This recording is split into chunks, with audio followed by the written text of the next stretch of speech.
ہمارا موضوع ہوگا ہم سے باتیں میرے حضور کی صلی اللہ تعالیٰ علیہ وسلم اور حضرت سیدنا سفینہ رضی اللہ تعالیٰ عنہ یہ روم کی سرزمین میں لشکر سے جدا ہو گئے اور لشکر آگے نکل گیا تھا۔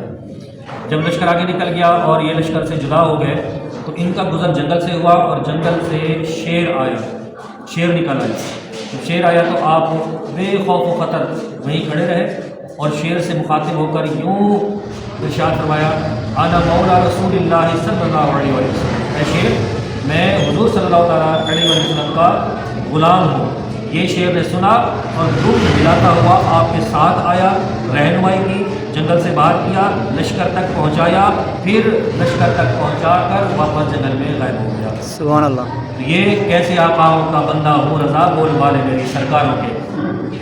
تو آقا کریم صلی اللہ تعالیٰ علیہ وسلم کا نام لینے سے دنیا میں قبر میں آخرت میں فائدہ ہی فائدہ ہوتا ہے، بس عقیدت سچی ہونی چاہیے۔